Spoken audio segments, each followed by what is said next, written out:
청군 왕국은 이헌 왕과 서현 왕비의 통치 아래 황금기를 맞이했지만 모든 시련이 끝난 것은 아니었습니다. 대관식이 끝난 지 얼마 지나지 않아 서현은 사랑하는 사람과 함께 나라를 다스리는 것이 사랑과 자비만으로는 부족하다는 것을 깨달았습니다. 궁중의 귀족들은 비판적인 눈으로 새 왕비를 주시했고 복도를 지날 때마다 이제 왕좌를 차지한 그녀의 미천한 출신에 대해 수군거렸습니다. 어느 날 아침 궁궐의 정원에 아직 이슬이 맺혀있을 무렵 서현은 홀로 복도를 걷다가 평의회실에서 들려오는 목소리를 들었습니다. 선왕이셨던 선조 대왕의 먼 친척인 최만식 대감이 다른 귀족들과 이야기를 나누고 있었습니다. 흑암 출신의 왕비라니 그들은 경멸하듯 말했습니다. 우리 왕자님을 유혹한 노비일 뿐이야. 혈통도 없는 여자의 손에 이 왕국은 망할 것이다. 서현은 가슴이 철렁 내려앉았지만 물러서는 대신 고개를 굳건히 들고 평의회실로 들어섰습니다. 무거운 커튼이 내려치듯 침묵이 흘렀습니다. 대감들, 그녀는 심장이 미친 듯이 뛰었지만 단호한 목소리로 말했습니다. 여러분의 우려를 이해합니다. 제가 고귀한 혈통으로 태어나지 않은 것은 사실입니다. 하지만 저는 백성들의 굶주림과 두려움 그리고 절망을 압니다. 어쩌면 이 왕국에 필요한 것은 바로 그런 것일지도 모릅니다. 백성의 고통을 진정으로 이해하는 사람 말입니다. 최만식 대감은 분노로 얼굴이 붉어진 채 자리에서 일어났습니다. 폐하, 그는 목소리에 역력한 비아냥을 담아 말했습니다. 흑암 출신의 여인이 천군의 귀족들에게 통치에 대해 무엇을 가르칠 수 있겠습니까?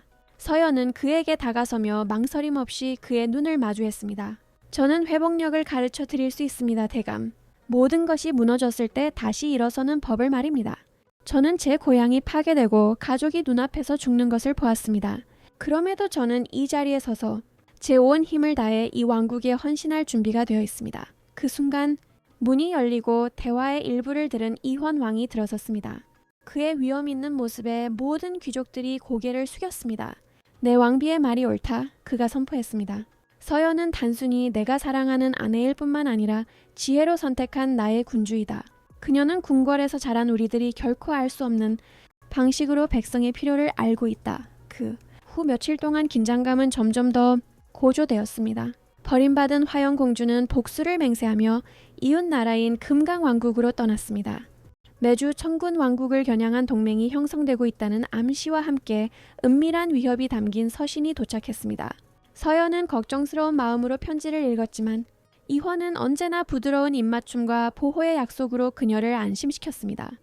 그때 예상치 못한 일이 일어났습니다. 서현이 어머니처럼 따르던 노부인이 위독해진 것입니다. 왕국 최고의 의원들이 불려왔지만 모두들 안타깝게 고개를 저었습니다. 그녀를 삼키는 열병은 신비로웠고 알려진 모든 치료법에 저항했습니다.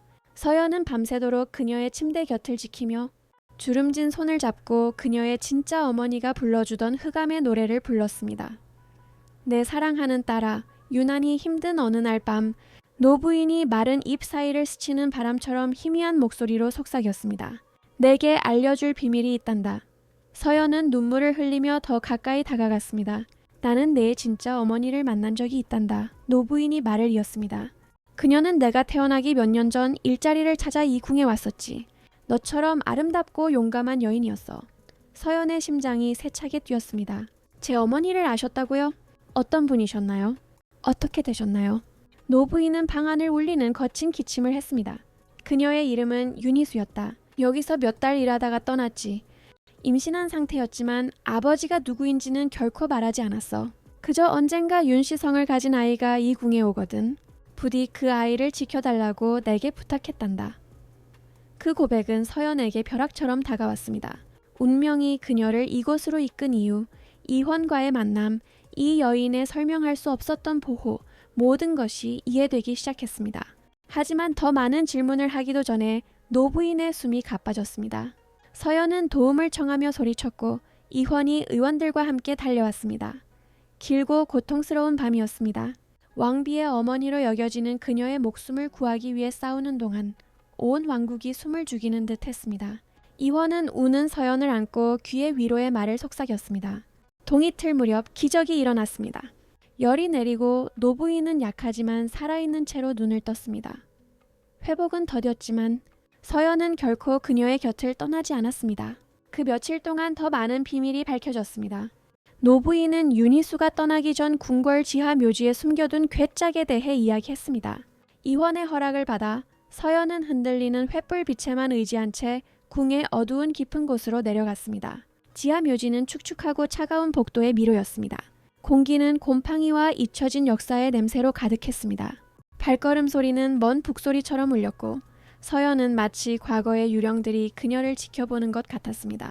마침내 노부인의 정확한 지시에 따라 그녀는 오래된 석상 뒤에 숨겨진 작은 골방을 발견했습니다. 괴짝은 수십 년의 먼지와 거미줄에 덮인 채 그곳에 있었습니다. 떨리는 손으로 서연은 녹슨 자물쇠를 열었습니다. 안에는 누렇게 변한 편지들과 은으로 된 메달, 그리고 가죽으로 장정된 일기장이 들어있었습니다. 메달에는 다른 시대의 옷을 입었을 뿐 자신과 완벽하게 닮은 여인의 초상화가 새겨져 있었습니다. 그녀의 어머니 희수였습니다. 서연은 자신의 방에서 촛불에 의지해 몇 시간 동안 일기장을 읽었습니다. 페이지들은 희수와 천군의 한 귀족 사이에 금지된 사랑 이야기를 드러냈지만 그 남자의 이름은 모든 언급에서 조심스럽게 지워져 있었습니다. 희수는 뱃속의 아기에 대한 꿈, 발각될 것에 대한 두려움, 그리고 아이를 지키기 위해 떠나야 했던 고통스러운 결정에 대해 썼습니다. 마지막 기록은 서연이 태어나기 불과 며칠 전에 쓰여 있었습니다. 사랑하는 내 아이에게 희수는 썼습니다. 나는 너에게 금이나 은이 아닌 진실의 유산을 남긴다. 세상이 뭐라 하든 너는 사랑의 결실이란다. 강해지거라, 용감해지거라, 그리고 누구도 너의 가치를 깎아내리게 두지 마라. 내 피 속에는 고귀한 피가 흐르지만 너의 진정한 가치를 결정하는 것은 바로 내 마음이란다. 이원은 일기장 위에서 울고 있는 서연을 발견했습니다. 그는 아무 말 없이 그녀를 팔에 안아 그동안 참아왔던 모든 눈물을 쏟아내게 했습니다. 마침내 그녀가 말할 수 있게 되었을 때 그녀는 모든 것을 털어놓았습니다. 이원은 여러 감정이 스쳐 지나가는 얼굴로 조용히 들었습니다. 이것이 우리 사이의 무언가를 바꾸나요? 서연이 작고 두려운 목소리로 물었습니다. 이원은 그녀의 얼굴을 두 손으로 감싸고 깊이 눈을 들여다보았습니다. 바뀌지. 그가 말하자 서연의 심장이 멎을 뻔했습니다. 이제 나는 너를 더욱 사랑하게 되었어. 네가 흑암의 비극뿐만 아니라 내 출생의 비밀까지도 극복했다는 것을 알았으니 말이야. 너는 내가 상상했던 것보다 훨씬 더 강한 사람이었어. 그날 밤 보름달이 은빛으로 궁궐을 비출 때 이원과 서연은 왕비의 개인 정원에서 사랑의 서약을 새롭게 했습니다. 이원이 그녀를 위해 특별히 심게 한 하얀 장미들이 밤 공기 속에 달콤한 향기를 뿜어냈습니다. 나누는 입맞춤은 약속이었고 포옹은 앞으로 닥칠 폭풍에 맞서는 요새였습니다. 하지만 운명은 다른 계획을 가지고 있었습니다. 다음 날 아침 사신들이 놀라운 소식을 가지고 도착했습니다. 화영공주가 금강왕국의 왕을 설득하여 천군에 대항하는 동맹을 맺는 데 성공했다는 것이었습니다. 더욱 심각한 것은 그녀가 귀족과 노비의 결합을 금지하는 고대법을 근거로 이원과 서연의 결혼이 불법이라는 증거를 가지고 있다고 주장한다는 것이었습니다. 왕실. 평의회가 긴급히 소집되었습니다. 회의실의 긴장감은 폭풍 전의 전기처럼 팽팽했습니다. 처음부터 비판적이었던 최만식 대감조차 이제는 진심으로 걱정하는 듯 보였습니다. 폐하, 그가 말했습니다. 지혜롭게 행동해야 합니다. 금강왕국과의 전쟁은 두 왕국 모두에게 파멸적일 것입니다. 서연은 내면에 소용돌이에도 불구하고 위험 있는 자세로 일어섰습니다. 평의회 의원 여러분, 그녀가 시작했습니다. 대여 이상 저 때문에 피가 흐르는 것을 허락하지 않겠습니다. 제 퇴위가 왕국의 평화를 가져온다면 기꺼이 그렇게 하겠습니다. 이원이 즉시 반대했지만 서연은 말을 이었습니다. 하지만 어떤 결정을 내리기 전에 금강왕국에 사절단을 보낼 것을 제안합니다. 제가 직접 가서 화영공주와 이야기하게 해주십시오. 회의실은 항의로 폭발했습니다. 왕비가 스스로를 그런 위험에 빠뜨리는 것은 상상할 수 없는 일이었습니다. 하지만 서연은 확고했고 그녀의 결의에 찬 무언가가 가장 회의적인 사람들까지도 설득했습니다. 그녀를 말릴 수 없다는 것을 깨달은 이원은 가장 신뢰하는 개인 호위대와 함께 동행하겠다고 주장했습니다. 금강왕국까지의 여정은 먼지, 나는 길과 빽빽한 숲을 지나 사흘이 걸렸습니다. 멈출 때마다 서연은 백성들을 관찰했고 그들의 얼굴에서 흑암에서 보았던 희망과 두려움이 뒤섞인 표정을 보았습니다. 국경의 작은 마을에서 한 소녀가 들꽃을 들고 그녀에게 다가왔습니다. 아름다운 왕비님께 아이가 빠진 미소를 지으며 말했습니다. 서연은 무릎을 꿇고 소녀를 껴안으며 아이가 전쟁의 공포를 겪지 않도록 모든 것을 하겠다고 스스로에게 약속했습니다. 금강왕국의 궁궐은 폭풍 후 치는 하늘을 배경으로 검은 돌산처럼 솟아 있었습니다. 화영은 피처럼 붉은 옷을 입고 왕좌의 방에서 그들을 기다리고 있었습니다. 그 옷은 그녀의 차가운 아름다움을 더욱 돋보이게 했습니다. 그녀 옆에는 금강왕국의 늙은 왕이 계산적인 눈으로 지켜보고 있었습니다. 흑암의 노비가 감히 내 왕국에 발을 들여놓다니. 화영의 목소리에서 독이 흘러나왔습니다. 서연은 흔들리지 않았습니다. 나는 천군의 왕비로서 그리고 상실의 무게와 평화의 가치를 아는 사람으로서 왔습니다. 그녀가 차분하게 대답했습니다. 화영, 내가 당신에게 고통을 주었다는 것을 압니다. 그 점에 대해 용서를 구합니다. 하지만 당신의 고통이 수천 명의 무고한 사람들의 고통을 야기하도록 내버려 두지는 않겠습니다.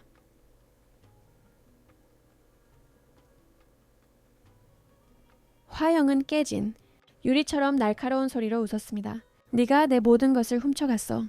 이원은 내 것이었어. 우리의 결혼은 어릴 때부터 약속된 것이었다고. 화영, 서연이 말했습니다. 사랑은 약속되거나 훔칠 수 있는 것이 아니라고 생각해요. 사랑은 스스로 길을 선택합니다. 내가 이원을 선택했듯이 이원도 나를 선택했습니다. 하지만 그것이 당신의 가치를 떨어뜨리지는 않아요. 당신은 아름답고 똑똑하고 강한 사람입니다. 분명 당신을 진정으로 사랑해줄 사람을 찾을 수 있을 거예요.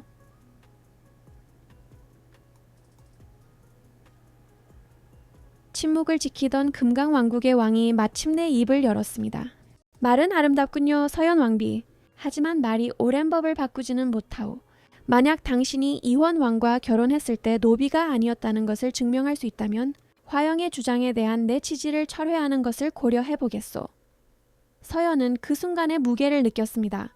그리고 뚜렷한 목소리로 그녀는 어머니의 일기장과 금지된 사랑에서 태어났지만 그녀의 피 속에 흐르는 고귀한 피에 대해 이야기하기 시작했습니다. 하지만 그보다 더 중요한 것은 이원이 왕으로서 내린 첫 번째 칙령으로 천군의 모든 노비를 해방시켰고 기술적으로 그녀의 결혼이 공식화되기 전에 그녀를 자유롭게 했다는 사실을 말했습니다. 뒤이은 침묵은 무거웠습니다. 화영은 벼락이라도 맞은 듯 보였습니다. 금강왕국의 왕은 생각에 잠겨 회색 수염을 쓰다듬었습니다. 그때 예상치 못한 일이 일어났습니다. 금강왕국 궁정의 한 젊은 귀족이 앞으로 나섰습니다. 폐하, 그는 자신의 왕에게 말했습니다. 허락하신다면 서연 왕비님을 변호하고 싶습니다. 모두가 놀라 돌아보았습니다. 왕의 막내 아들인 민혁 왕자로 소개된 젊은이는 말을 이었습니다. 저는 대관식 동안 천군에 있었습니다. 백성들 사이에 변장하고 모든 것을 지켜보았죠. 서연 왕비께서 얼마나 백성들의 사랑을 받는지 보았습니다. 다친 아이를 돕기 위해 왕실 마차를 멈추고 가난한 이들에게 자신의 주머니에서 동전을 나누어 주는 것을 보았습니다. 만약 우리가 그녀의 출생 때문에 정통성을 의심한다면 고귀하게 태어났지만 진정으로 우리 백성을 알지 못하는 우리 모두의 정통성 또한 의심해야 할 것입니다. 민혁의 말은 궁중에 웅성거림을 일으켰습니다. 화영은 배신당한 듯 보였고 그녀의 눈은 분노로 불타올랐습니다. 하지만 늙은 왕은 침묵을 명하며 손을 들었습니다. 내 아들이 지혜롭게 말하는구나. 내가 미처 보지 못한 것을 부끄럽게 하는구나. 서연 왕비, 당신의 설명을 받아들이겠소. 우리 왕국 사이에 전쟁은 없을 것이오. 서연이 느낀 안도감은 너무나 강렬해서 다리가 풀릴 뻔했습니다. 이원이 힘과 사랑을 전하며 몰래 그녀를 부축했습니다. 하지만 화영은 포기할 준비가 되어 있지 않았습니다. 전쟁이 없다면 그녀가 쓴웃음을 지으며 말했습니다. 결투를 요구합니다. 고대 법에 따라 내 자리를 빼앗은 자에게 도전할 권리가 있습니다. 홀은 죽음과 같은 침묵에 휩싸였습니다. 귀족 간의 결투는 드물었고 여성 간의 결투는 더욱 그러했습니다. 서연은 이원이 옆에서 긴장하며 개입할 준비를 하는 것을 느꼈지만 그녀는 그의 팔을 부드럽게 건드렸습니다. 받아들이겠어요. 서연은 모두를 놀라게 하며 말했습니다. 하지만 조건이 있어요. 내가 이기면 당신은 이혼에 대한 모든 주장을 버리고 평화를 찾으세요. 당신이 이기면 나는 수도원으로 들어가 결혼을 무효로 하겠습니다. 이원은 격렬하게 항의했지만 서연의 의지는 확고했습니다. 결투는 다음 날 새벽으로 정해졌습니다. 그 전날 밤은 서연의 인생에서 가장 긴 밤 중 하나였습니다. 이원은 그녀 곁에 머물며 마치 자신의 사랑만으로 그녀를 지킬 수 있다는 듯이 그녀를 붙잡았습니다. 이럴 필요 없어. 그가 반복해서 속삭였습니다. 알아요. 서연이 대답했습니다. 하지만 해야 해요. 우리뿐만 아니라 화영을 위해서도요. 그녀는 앞으로 나아가기 위해 이 결말이 필요해요.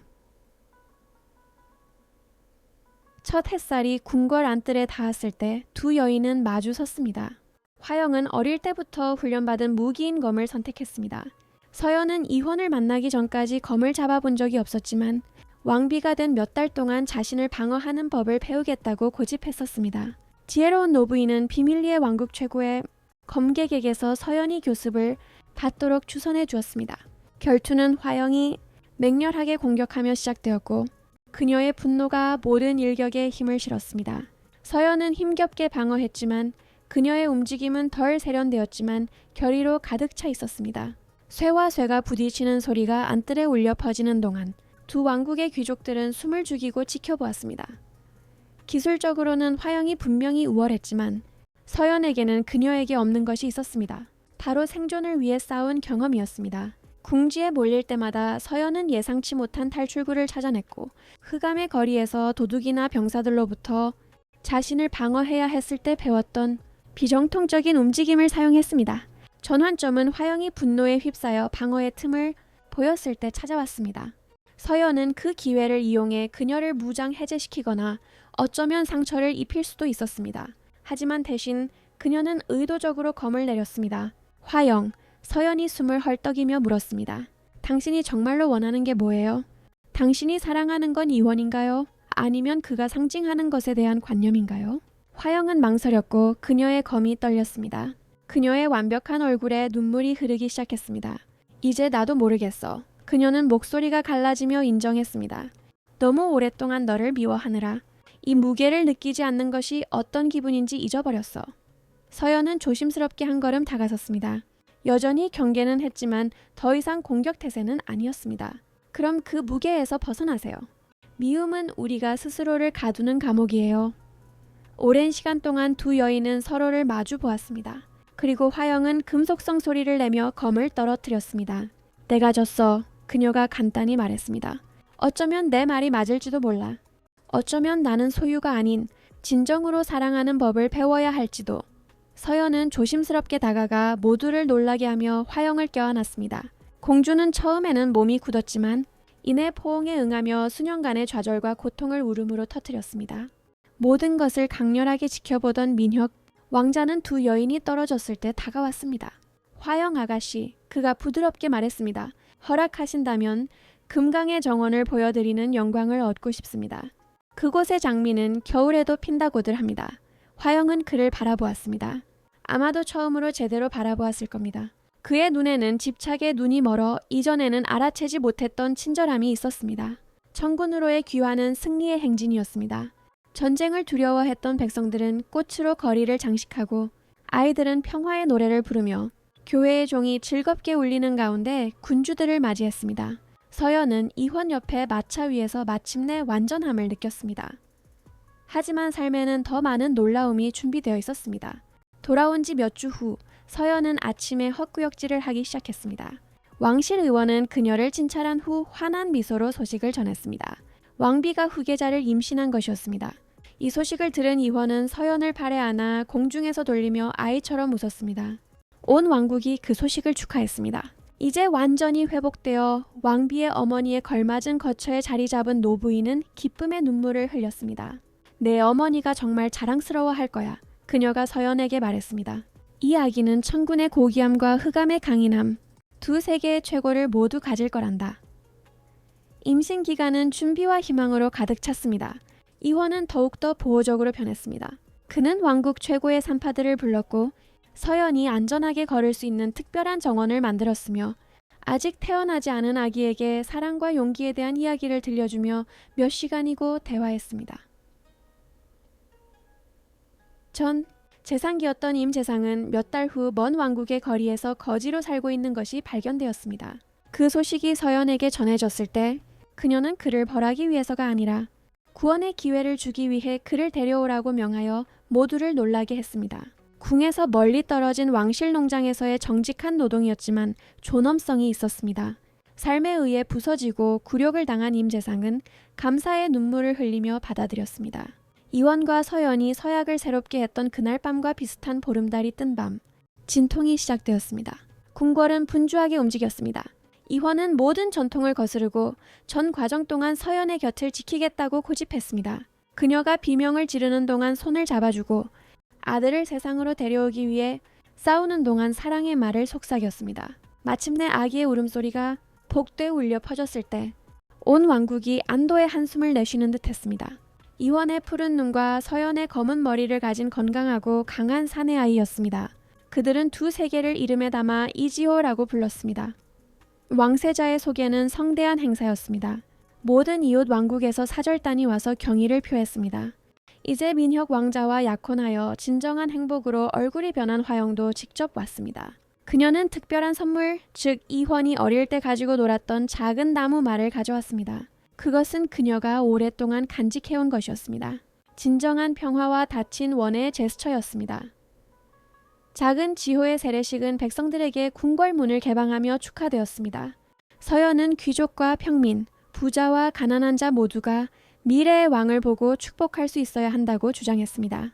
줄은 몇 킬로미터나 이어졌고 각자 작은 선물이나 축복의 말을 가져왔습니다.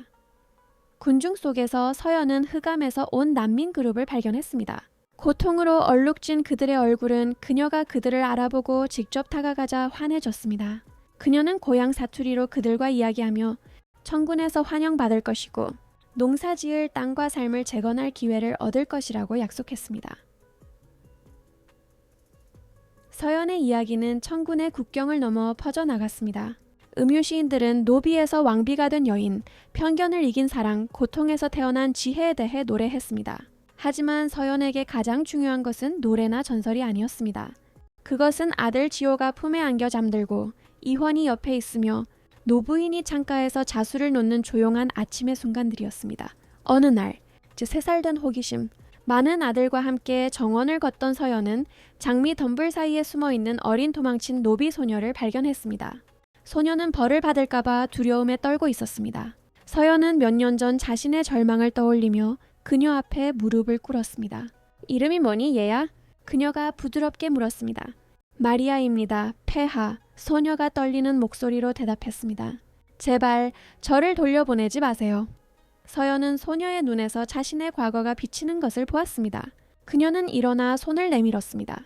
이리 오너라 마리아. 천군에는 더 이상 노비가 없단다. 그저 햇볕 아래 자신의 자리를 찾는 사람들만 있을 뿐이야. 소녀는 망설이며 그녀의 손을 잡았고 서연은 그녀를 궁궐로 데려갔습니다. 그곳에서 그녀는 왕실의 보호 아래 다른 모든 아이들처럼 교육받고 보살핌을 받을 것이었습니다. 서재 창문에서 지켜보던 이환은 미소를 지었습니다. 그의 왕비는 그의 삶에 사랑을 가져왔을 뿐만 아니라 왕국 자체를 변화시켰습니다. 그들의 공동 통치 아래 천군은 희망의 등대가 되었습니다. 출생이 운명을 결정하지 않고 진정한 사랑이 정치적 동맹보다 더 가치 있게 여겨지는 곳이 되었습니다. 하지만 운명은 여전히 시련을 준비하고 있었습니다. 끔찍한 역병이 이웃 왕국들로 퍼지기 시작했습니다. 선조 대왕을 죽게 한 전염병의 기억이 아직 생생한 백성들은 공황 상태에 빠졌습니다.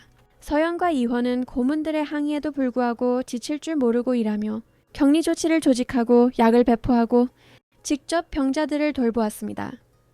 이 위기 동안 서연은 예상치 못한 재능을 발견했습니다. 그녀의 진짜 어머니가 흑암에서 가르쳐준 약초에 대한 지식이 왕실 의원들의 지식과 결합하여 효과적인 치료법을 만들어냈습니다. 왕비는 임시 실험실에서 며칠을 보냈고 그녀의 손은 식물로 인해 녹색으로 물들었으며 얼굴은 피곤함으로 가득 찼지만 결의로 빛났습니다. 어린 지호는 나이를 뛰어넘는 용기를 보이며 돕겠다고 나섰습니다. 그는 붕대를 나르고 병자들에게 물을 가져다주며 어머니의 조심스러운 몸짓을 흉내내는 진지한 작은 얼굴을 하고 있었습니다. 이원은 그에게서 서연의 연민을 보았고 가슴이 자부심으로 부풀어 올랐습니다. 위기는 지나갔고 천군은 더욱 강하고 당열되었습니다. 이미 왕비를 사랑했던 백성들은 이제 그녀를 구원자로 숭배했습니다. 하지만 서연은 모든 공을 받아들이기를 거부했습니다. 모든 연설에서 그녀는 의원들의 용기, 자원봉사자들의 헌신, 백성들의 힘을 언급했습니다. 이 진정한 겸손은 그들이 그녀에게 느끼는 사랑을 더욱 커지게 할 뿐이었습니다. 세월이 흘렀습니다. 지호는 전쟁의 기술과 평화의 기술 모두를 교육받으며 강하고 정의롭게 성장했습니다. 서연은 어머니와 자신의 뿌리를 기리기 위해 이름 지은 쌍둥이 딸 희수와 연아를 더 낳았습니다. 궁궐은 선조대왕의 엄격했던 시절에는 결코 없었던 아이들의 웃음소리로 메아리 쳤습니다. 이제 정말로 나이가 든 노부인은 왕실 아이들에게 옛날 이야기, 어머니의 용기, 진정한 사랑이 항상 길을 찾는 방법에 대해 이야기하며 나날을 보냈습니다. 그녀의 말은 어린 마음속에 새겨져 미래를 위한 지혜의 씨앗이 되었습니다. 어느 특별한 오후, 왕국은 이환과 서연의 대관식 10주년을 축하하고 있었습니다. 준비는 몇 달이 걸렸고 알려진 세계 각지에서 사절단이 와서 경의를 표했습니다. 손님들 중에는 놀라운 인물도 있었습니다. 흑암을 파괴했던 바로 그 왕국인 칼바람 부족의 족장이 직접 사과하러 온 것입니다. 그는 침략을 명령했던 자의 아들인 새로운 족장이었습니다. 그는 수백 명의 증인 앞에서 대전에서 서연 앞에 무릎을 꿇었습니다. 서연 왕비님, 그가 감정이 벅찬 목소리로 말했습니다. 제 아버지가 당신의 백성에게 끼친 악행에 대해 용서를 구하러 왔습니다. 보상의 재물을 가져왔지만 잃어버린 것을 되돌릴 수 없다는 것을 압니다. 대전은 조용해졌고 모든 시선이 서연에게 쏠렸습니다. 그녀는 왕좌에서 내려왔고 발걸음 소리가 침묵 속에서 울렸습니다. 무릎 꿇은 족장 앞에 이르렀을 때 그녀는 손을 내밀어 그가 일어서도록 도왔습니다. 용서는 그녀의 목소리는 수정처럼 맑았습니다. 과거를 지우지는 못하지만 더 나은 미래를 건설할 수 있습니다. 일어나십시오, 칼바람 부족의 족장님. 우리 아버지들이 전쟁에서 적이었듯이 우리는 평화 속에서 동맹이 됩시다. 그 순간은 너무나 강력해서 청중 중 많은 이들이 눈물을 흘렸습니다. 이원은 새로운 감탄으로 자신의 왕비를 바라보았습니다. 이 모든 세월이 지나도 그녀는 여전히 고통을 희망으로 바꾸는 능력으로 그를 놀라게 했습니다. 칼바람 부족과의 동맹은 예상치 못한 번영을 가져왔습니다. 교역로가 열리고 지식이 공유되었으며 많은 흑암 난민들이 마침내 두 왕국의 도움으로 재건되고 있는 고향 땅을 방문할 수 있게 되었습니다. 서연은 모든 출신의 아이들이 함께 배울 수 있는 특별한 학교를 궁궐에 설립했습니다. 귀족과 평민, 부자와 가난한 자 모두가 같은 책상에 앉아 지식에는 계급의 경계가 없다는 것을 배웠습니다. 지호도 그곳에서 공부하며 미래의 신하들을 동등한 친구로 보는 법을 배웠습니다. 그러한 수업 중 하나에서 모든 것을 바꾼 사건이 일어났습니다. 한 귀족 소년이 가난한 소녀의 누더기 옷을 비웃었습니다. 당시 12살이었던 지호는 즉시 일어섰습니다. 네가 입은 옷으로 누군가를 판단한다면 그는 나이를 뛰어넘는 권위로 말했습니다. 네오 자신도 내가 입은 옷을 입을 자격이 없다. 어머니께서는 진정한 가치는 옷감이 아니라 마음에 있다고 가르치셨다. 그 이야기는 빠르게 퍼져나가 많은 이들이 이미 알고 있던 사실을 확인시켜 주었습니다. 미래의 왕은 그의 부모에게 부끄럽지 않을 것이었습니다. 그 사건에 대해 들은 서연은 눈물을 글썽이며 아들을 껴안았습니다. 내가 항상 알고 있던 그런 사람이 되어가고 있구나. 그녀가 속삭였습니다. 하지만 모든 것이 쉬운 승리만은 아니었습니다. 서연을 진정으로 받아들이지 않았던 최만식 대감이 비밀리에 이끄는 보수적인 귀족 그룹이 음모를 꾸미기 시작했습니다. 그들은 지호가 어머니의 영향에서 벗어나 옛 방식을 배울 전통적인 군사학교에서 교육받기를 원했습니다. 음모는 몇 년 전 서연이 구해주었고 이제 쌍둥이 공주들의 시녀로 일하는 마리아에 의해 발견되었습니다. 그녀는 수군거리는 대화를 엿듣고 즉시 은인에게 알렸습니다. 서연은 음모자들을 엄하게 처벌할 수도 있었지만 다른 길을 선택했습니다. 그녀는 관련된 모든 귀족들을 개인적인 저녁 식사에 초대했습니다. 그들이 모두 모여 어떤 함정을 기다리고 있을 때 서연은 직접 그들에게 음식을 대접했습니다. 그 행동은 너무나 예상 밖이어서 그들은 말문이 막혔습니다. 대감들, 그녀가 음식을 내어주며 말했습니다. 여러분의 계획을 알고 있습니다. 여러분의 두려움도 이해합니다. 제가 평민의 영향력으로 미래의 왕을 약화시키고 있다고 생각하시겠지요. 부끄러움과 분노로 얼굴이 붉어진 최만식 대감이 항의하려 했지만 서연은 말을 이었습니다. 그래서 여러분을 왕국에서 가장 가난한 마을에서 일주일을 보내도록 초대합니다. 지호가 보는 것을 여러분의 눈으로 직접 보십시오. 그가 언젠가 다스릴 백성을 만나보십시오. 그런 다음 돌아와서 여전히 거리와 무지가 좋은 왕을 만든다고 믿는지 말씀해 주십시오. 마지못해 귀족들은 도전을 받아들였습니다. 그들이 본 것은 많은 이들을 변화시켰습니다. 위험 있는 가난, 매일의 투쟁, 어려움에도 불구하고 끈질긴 희망. 그들이 돌아왔을 때 몇몇은 용서를 구했습니다. 자신의 실수를 완전히 인정하기에는 너무 자존심이 강했던 최만식 대감은 적어도 적극적인 반대는 중단했습니다. 시간은 거침없이 흘러갔습니다. 쌍둥이는 아름답고 똑똑하게 자랐고 희수는 아버지의 전사정신을, 연하는 어머니의 깊은 연민을 닮았습니다. 길고 충만한 삶을 산 노부인은 어느 봄날 밤 잠결에 평화롭게 세상을 떠났습니다.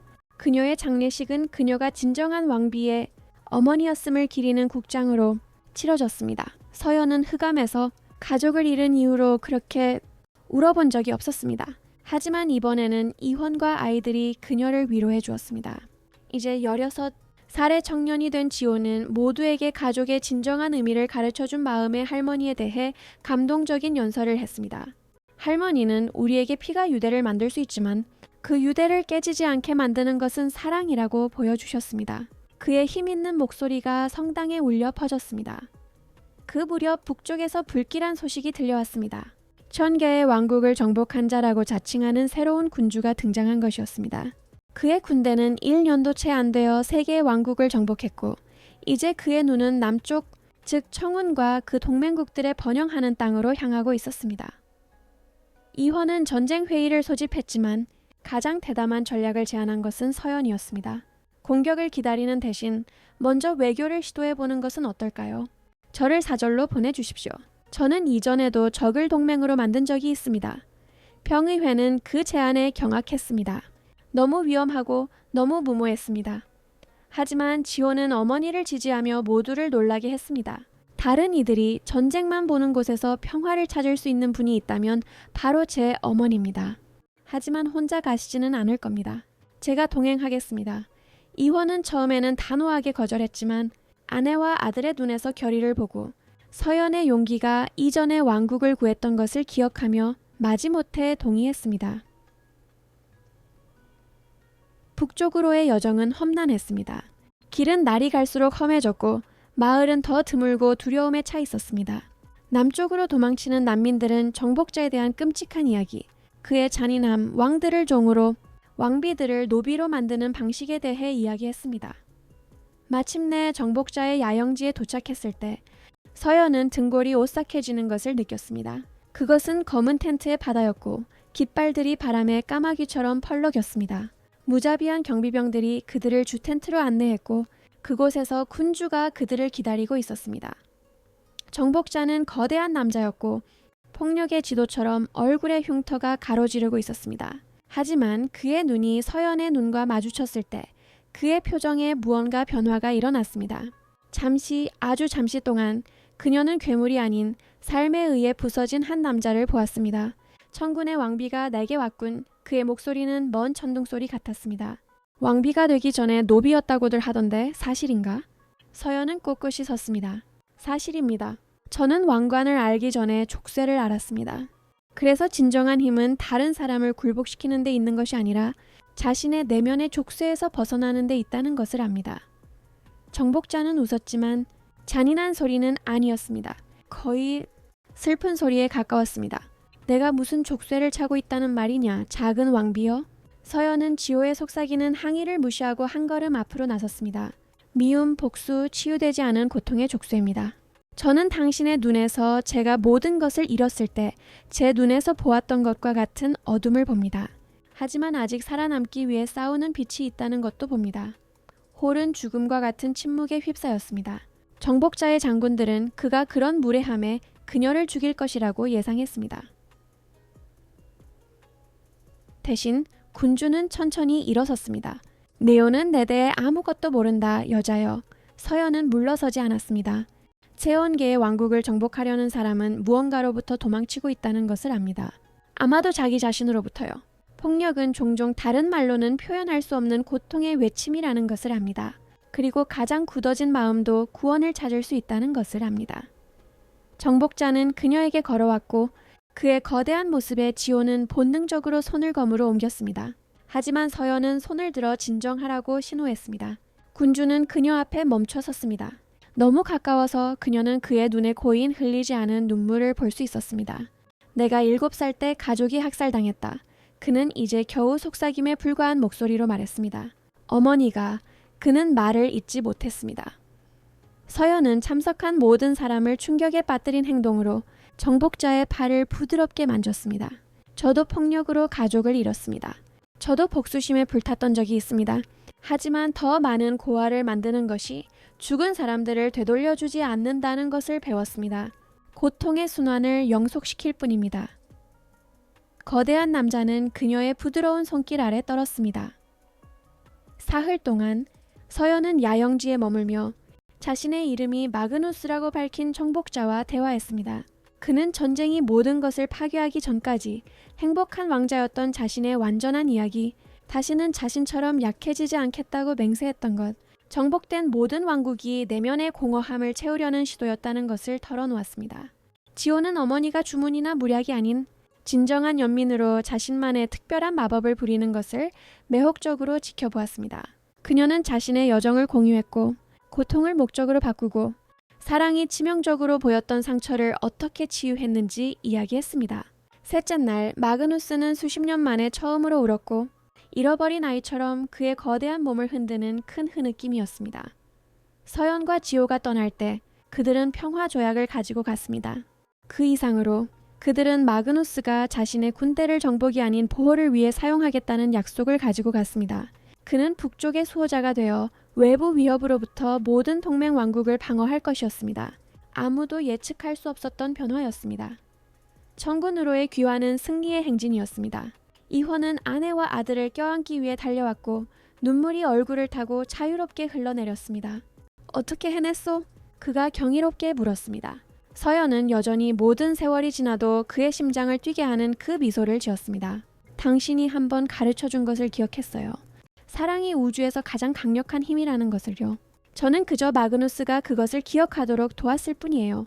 이제 15살의 젊은 여성이 된 쌍둥이는 어머니의 귀환을 위해 깜짝 선물을 준비했습니다. 그들은 서연을 중심 영감으로 삼아 왕국의 강한 여성들을 기념하는 축제를 조직했습니다. 장인, 치료사, 교사 모두가 여성의 힘이 여러 얼굴을 가지고 있음을 보여주기 위해 모였습니다. 축제 동안 서연은 멀리서 모든 것을 지켜보는 멍이 제대로 아물지 않은 얼굴의 한 젊은 여성을 발견했습니다. 그녀는 조용히 다가가 옆에 앉았습니다. 왕비를 알아보고 놀란 젊은 여성은 상처를 가리려고 했습니다. 숨길 필요 없단다. 서연이 부드럽게 말했습니다. 나도 내가 있는 곳에 있어 봤어. 도움을 받을 수 있단다. 이자벨라라는 이름의 젊은 여성은 눈물을 흘리며 자신의 이야기를 털어놓았습니다. 잔인한 남자와의 정략 결혼, 매일의 폭력, 끊임없는 두려움. 서연은 임재상과의 절망적인 순간들을 떠올리며 모든 말을 들었습니다. 그날이 끝나기 전에 이자벨라는 왕실의 보호 아래에 있었고 그녀의 남편은 왕국의 정의에 직면하게 되었습니다. 사건으로 서연은 폭력 상황에 처한 여성들을 위한 쉼터를 왕국 전역에 설립하게 되었습니다. 이원은 전적으로 지지하며 가해자에 대한 더 엄격한 법을 제정하고 어떤 여성도 위험한 상황에 머물도록 강요받지 않도록 보장했습니다. 그것은 왕국에서의 또 다른 조용한 혁명이었고 한 번에 한 사람씩 삶을 바꾸었습니다. 정복자와 맞선 어머니의 용기에 영감을 받은 지호는 더 큰 책임을 맡기 전에 왕국을 여행하고 싶다고 결심했습니다. 그는 왕자로서가 아니라 한 인간으로서 자신의 백성을 알고 싶었습니다. 서연과 이원은 자신들의 만남이 비슷한 상황에서 일어났던 것을 기억하며 마음은 아팠지만 동의했습니다. 6달 동안 지호는 변장하고 여행하며 밭에서 일하고 수확을 돕고 백성들의 이야기를 들었습니다. 국경의 작은 마을에서 그는 대장장이의 딸인 베아트리스라는 젊은 여성을 만났습니다. 그녀의 자유로운 영혼과 날카로운 지성에 그는 즉시 매료되었습니다. 그녀는 그가 왕자라는 사실을 전혀 몰랐고 그를 동등하게 대하며 그의 생각에 도전하고 그가 전에 웃어본 적 없는 것처럼 웃게 만들었습니다. 지호가 마침내 돌아왔을 때 그는 경험뿐만 아니라 사랑도 함께 가져왔습니다. 베아트리스의 소개는 궁중에 약간의 소동을 일으켰습니다. 또 다른 평민이었습니다. 하지만 서연은 그 젊은 여성을 두 팔 벌려 환영하며 그녀에게서 수년 전 이혼을 매료시켰던 것과 같은 불꽃을 보았습니다. 순환은 계속되었고 사랑은 스스로의 길을 선택했습니다. 쌍둥이도 자신들만의 독특한 운명을 찾았습니다. 희수는 이 직위에 오른 최초의 여성으로 왕실 경호대장이 되어 아버지와 같은 힘과 정의의 조화로 이끌었습니다. 연하는 치유의 길을 선택하여 가난한 자와 부유한 자가 동일한 치료를 받는 병원을 왕국 전역에 설립했습니다. 통치 20주년 기념 행사 중에 상상할 수 없는 일이 일어났습니다. 서연은 그날 밤 연회를 위해 꽃을 따러 정원에 갔다가 가슴에 날카로운 통증을 느꼈습니다. 그녀는 무릎을 꿇었고 세상이 빙빙 돌았습니다. 경비병들이 달려와 그녀를 도왔고 이원이 급히 불려왔습니다. 왕실 의원들은 지칠 줄 모르고 일했지만 진단은 암울했습니다. 너무나 많은 것을 견뎌온 서연의 심장이 멎어가고 있었습니다. 그 소식은 들불처럼 왕국 전체에 퍼졌습니다. 백성들은 궁궐 밖에 모여 기도하고 노래하며 기적을 기다렸습니다. 이헌은 한순간도 서연의 곁을 떠나지 않았습니다. 그는 그녀의 손을 잡고 아이들에 대해, 함께 만든 왕국에 대해, 첫날처럼 여전히 강렬하게 타오르는 사랑에 대해 이야기했습니다. 서연은 희미하게 미소 지었고 그녀의 눈은 여전히 수년 전 왕자를 사로잡았던 그 빛으로 가득 차 있었습니다. 유난히 힘든 어느 날 밤, 서연은 각 아이들을 개별적으로 보고 싶다고 요청했습니다. 지회계는 이렇게 말했습니다. 네오는 위대한 왕이 될 것이다, 내 아들아. 하지만 가장 무거운 왕관은 다른 사람들의 무게를 잇는 왕관이라는 것을 항상 기억하거라. 희수에게는 네오의 힘은 강철로 위장한 너의 친절함이다. 세상이 너를 완전히 굳게 만들게 두지 마라. 연에게는 너의 자비로운 마음은 왕국의 가장 큰 보물이다. 몸뿐만 아니라 영혼도 치유하거라. 이원에게는 그날 밤의 마지막 말을 남겼습니다. 내 사랑, 나의 구원자, 나의 동반자. 내가 떠나더라도 너무 오래 울지 마오. 살아가고 사랑하고 우리가 함께 시작한 것을 계속해 나가시오. 나를 위해서가 아니라 당신 자신과 우리 백성을 위해서. 하지만 서연은 모두가 생각했던 것보다 강했습니다. 점차 기적적으로 그녀는 좋아지기 시작했습니다. 의원들은 설명할 수 없었습니다. 어떤 이들은 백성들의 사랑의 힘이라고 말했고 다른 이들은 서연 자신의 의지력이라고 말했습니다. 그녀는 단지 아직 할 일이 남아있다고 생각하기를 선호했습니다. 회복은 느렸지만 꾸준했습니다. 이 기간 동안 왕국은 진정한 본성을 보여주었습니다. 귀족과 평민이 절야 기도에 동참했고 옛 적들이 도움을 제안했으며 아이들은 왕비를 기쁘게 하기 위해 그림을 그렸습니다. 이제 마르쿠스와 함께 금강의 왕비가 된 화영은 직접 서연을 돌보러 왔고 그 행동은 모두를 감동시켰습니다. 서연이 마침내 왕실 발코니에 약하지만 미소 띤 얼굴로 나타났을 때 백성들의 환호성은 먼 왕국에서도 들릴 정도였습니다. 이헌은 그녀가 사라질 것처럼 꽉 껴안았고 눈물이 그의 얼굴을 타고 자유롭게 흘러내렸습니다. 나를 떠나려 했소. 그가 속삭였습니다. 절대 아니에요. 서연이 대답했습니다. 그저 당신이 나 없이 다스릴 수 있는지 시험해 본 것뿐이에요. 분명히 못하는군요. 그 경험은 서연을 변화시켰습니다. 그녀는 지속적인 유산을 남기기로 더욱 결심했습니다. 그녀는 출신이나 부에 관계없이 모두에게 개방된 대학을 설립했습니다.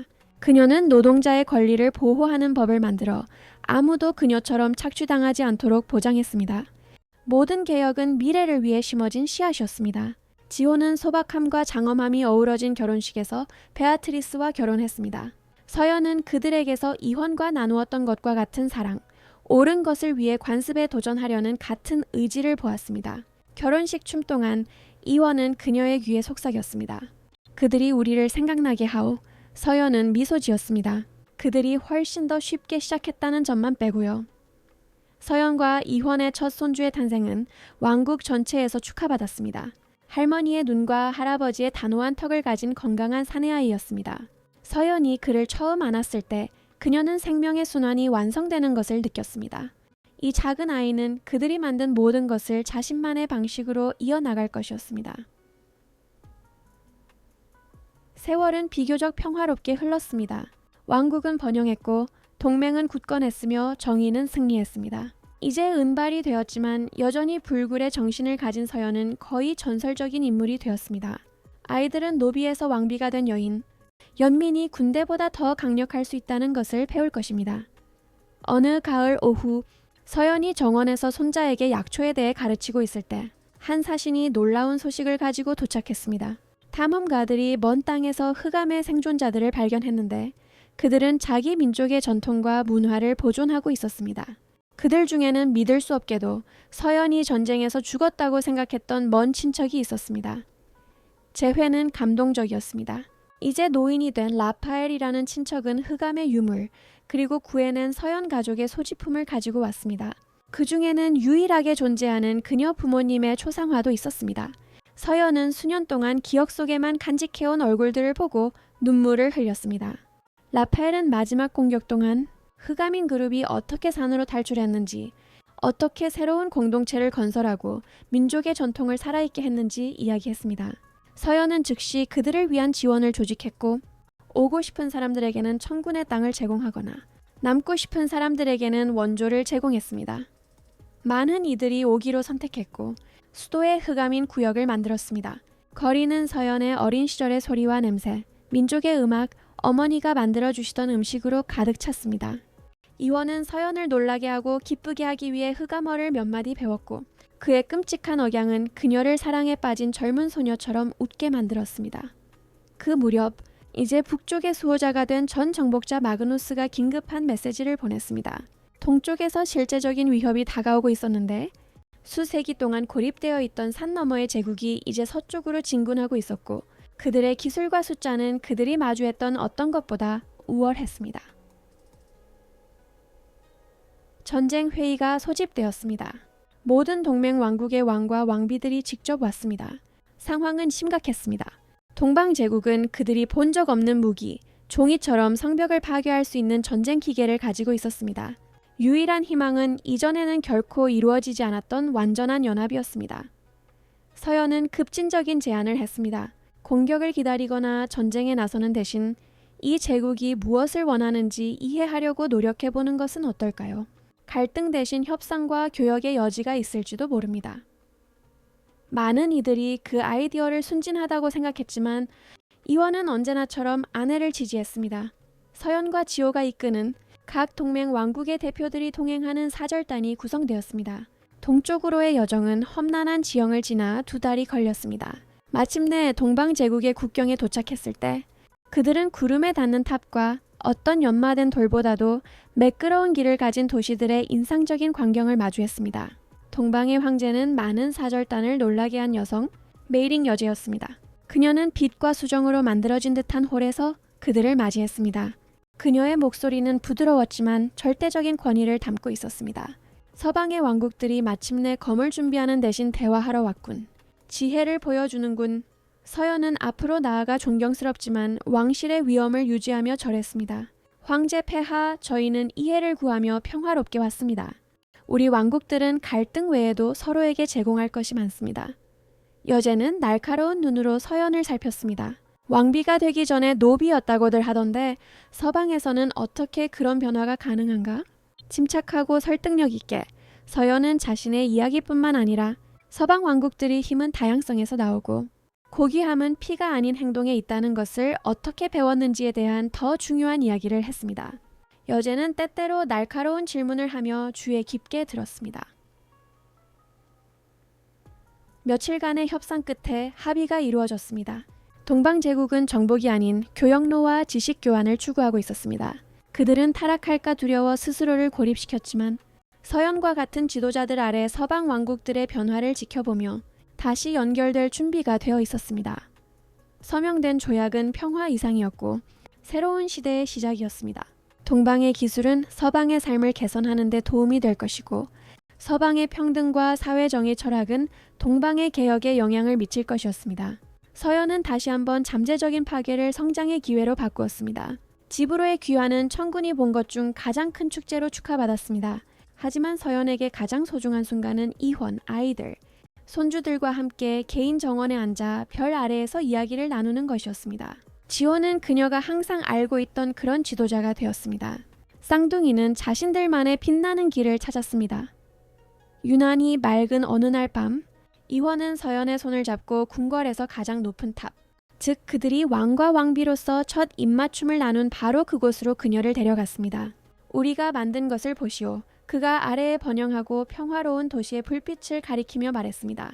서연은 그의 손을 꽉 잡았습니다. 우리 혼자 만든 게 아니에요. 저 아래 모든 사람들이 우리와 함께 이것을 만들었어요. 우리는 단지 그것이 가능하다는 것을 보여주었을 뿐이에요. 그들이 왕국을 바라보는 동안 서연은 자신을 이곳으로 이끈 여정을 되돌아보았습니다. 남자의 옷을 입고 도망치던 노비에서 여러 왕국에서 존경받는 왕비까지. 모든 흉터, 모든 눈물, 모든 절망의 순간은 더 큰 무언가를 위한 디딤돌이었습니다. 그녀 자신뿐만 아니라 그녀의 이야기에 감동받은 모든 사람들을 위해서였습니다. 이원은 그녀에게 돌아섰고 그의 눈은 수년 전 시장에서 그녀를 구했을 때 보여주었던 것과 같은 사랑으로 여전히 가득 차 있었습니다. 후회하는 것이 있소? 그가 부드럽게 물었습니다. 서연은 잠시 생각했습니다. 더 많은 것을 할 수 없었다는 것뿐이에요. 항상 고통받는 사람이 있고 바로잡아야 할 불의가 있으니까요. 하지만 이헌은 고개를 저었습니다. 당신은 누구도 기대할 수 없었던 것 이상을 해냈소. 당신은 세상을 바꿨소, 서연. 군대나 부로가 아니라 연민과 용기로 말이오. 그날 밤 잠자리에 들 준비를 할 때 서연은 지호가 그들을 기다리고 있는 것을 발견했습니다. 어머니, 아버지, 그의 목소리는 감정으로 가득 차 있었습니다. 베아트리스가 둘째 아이를 가졌습니다. 하지만 그보다 더 제가 누구이든 그것은 두 분 덕분이라는 것을 알아주셨으면 합니다. 제게 생명을 주셨을 뿐만 아니라 목적을 가지고 사는 법을 보여주셨으니까요. 세 사람이 껴안는 동안 눈물이 자유롭게 흘렀습니다. 그것은 과거의 모든 고통을 정당화하는 완벽한 순간들 중 하나였습니다. 서연은 자신의 시간이 제한되어 있고 병 이후로 심장이 여전히 약하다는 것을 알았지만 두려움을 느끼지 않았습니다. 그녀는 왕비로서의 수십 년 동안 많은 이들이 여러 생애에 걸쳐 사는 것보다 더 많은 것을 살았습니다. 세월은 계속되었고 매년 새로운 도전과 승리를 가져왔습니다. 서연은 손녀들이 강하고 독립적으로 자라는 것을 보았고 그녀가 시작한 개혁이 깊은 뿌리를 내리는 것을 보았으며 그녀가 형성하는 데 도움을 준 왕국이 종종 어두운 세상에서 희망의 등대가 되는 것을 보았습니다. 그리고 어느 봄날 아침 이헌이 그녀를 위해 심었던 장미가 만발했을 때 서연은 자신의 시간이 왔다는 것을 알고 잠에서 깨어났습니다. 고통이나 두려움이 아닌 완전함의 느낌과 함께였습니다. 그녀는 가족 한 사람 한 사람을 불러 마지막 사랑과 지혜의 말을 전했습니다. 이헌에게는 마지막을 남겼습니다. 내 사랑, 나의 구원자, 나의 동반자. 계속해서 사랑하고 이끌고 살아갈 것을 약속해 주시오. 나를 위해서가 아니라 당신 자신과 우리 백성을 위해서. 나이에도 불구하고 여전히 고귀한 얼굴에 눈물을 흘리며 이헌은 고개를 끄덕였습니다. 내 마지막 숨결까지 약속하오. 하지만 내 마음은 이 세상에서도 다음 세상에서도 항상 당신의 것이오. 마지막 미소와 함께. 서연은 눈을 감았고 그녀의 손은 여전히 이헌의 손을 잡고 있었습니다. 온 왕국이 애도에 잠겼지만 또한 한 왕국뿐만 아니라 알려진 모든 세계를 변화시킨 삶을 축하했습니다. 그녀의 이야기는 세대를 거쳐 전해질 것이었습니다. 노비에서 왕비가 된 여인, 사랑과 연민이 우주에서 가장 강력한 힘이 될 수 있음을 증명한 여인. 이헌은 5년을 더 살았고 서연이 가르쳐준 것과 같은 지혜로 다스렸습니다. 마침내 그녀와 합류하기 위해 떠났을 때 그는 그녀의 이름을 속삭이며 미소 지으며 죽었다고 전해집니다. 지호는 베아트리스와 함께 왕위에 올라 부모의 유산을 이어갔습니다. 쌍둥이는 왕국의 기둥으로 남아 각자의 방식으로 어머니의 기억을 기렸습니다. 그리고 서연이 걷곤 했던 궁궐의 정원에는 마치 왕비가 된 노비, 힘이 아닌 연민의 마음의 무적의 힘으로 세상을 바꾼 여인의 영원한 사랑으로 자양분을 얻는 것처럼 장미가 매년 더 아름답게 피어났습니다. 그녀의 사랑은 그녀가 항상 알고 있었듯이 실로 포도주보다 달콤하고 죽음보다 강하며 세상의 모든 물로도 끌 수 없는 불꽃이었습니다. 사랑하는 구독자 여러분, 서연과 이헌의 이야기가 여러분의 마음에 깊은 울림을 주었기를 바랍니다. 이 장대한 이야기는 혈통과 편견이 지배하는 세상에서 용기와 진정한 사랑이야말로 가장 강력한 힘임을 우리에게 일깨워줍니다. 노비와 왕의 사랑은 단순히 두 마음을 잇는 것을 넘어 왕국 전체를 변화시켰고 진정한 가치는 출생이 아닌 인격에 있다는 것을 증명했습니다. 서연과 이원의 여정이 우리 모두에게 위엄있게 역경을 마주하고 우리의 출신이 운명을 결정짓게 두지 않도록 영감을 주기를 바랍니다. 댓글로 서연과 이원의 이야기가 사랑과 극복에 대해 여러분에게 무엇을 가르쳐 주었는지 공유해 주세요. 이 공간에서 여러분의 생각을 나누고 다음 이야기를 제안하며 함께 감동을 느껴보세요. 가장 흥미로운 아이디어는 다음 영상이 될 수도 있습니다. 다음에도 영혼을 따뜻하게 하고 연민에 꺾이지 않는 힘을 믿게 하는 이야기로 다시 찾아뵙겠습니다. 감사합니다.